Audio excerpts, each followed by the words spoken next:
RBI के governor mister Sanjay Malhotra ji ने आज मॉर्निंग में ही अनाउंस किया है कि आरबीआई रेपो रेट कम कर रहा है टू 5.25%। सबसे पहले तो यही समझ लेते हैं कि आखिर रेपो रेट होता क्या है। RBI is the bank of banks. जब भी किसी बैंक को पैसा चाहिए रहता है तो वो जाके आरबीआई से पैसा बोरो कर सकता है। उन बोरोइंग्स के ऊपर बैंक आरबीआई को जो भी इंटरेस्ट रेट पे करता है उस इंटरेस्ट रेट को बोलते हैं रेपो रेट। जब रेपो रेट कम होता है तब बैंक्स को पैसा सस्ते में मिलता है और बैंक ये बेनिफिट हमको पास ऑन करता है लोन्स के ऊपर ईएमआई को कम करके। नाउ द क्वेश्चन इज ऐसा क्यों हो रहा है। रीजन नंबर 1, इंडिया अभी एक गोल्डीलॉक्स पीरियड में है।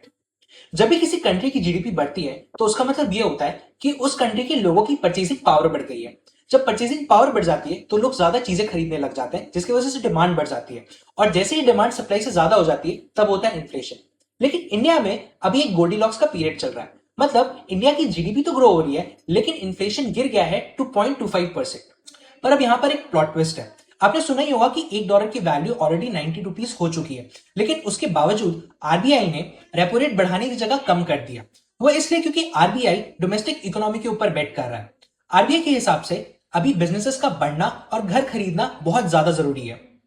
नाउ द सिंपल क्वेश्चन इस रेपो रेट के डिडक्शन की वजह से हमको बैंक अकाउंट में क्या बेनिफिट मिलने वाला है। जो भी लोन हम लोग बैंक से लेते हैं वो यूजुअली रेपो रेट से ही लिंक्ड होता है। इसका मतलब ये है कि उन लोन्स के ऊपर देने वाला ईएमआई अब कम हो जाएगा।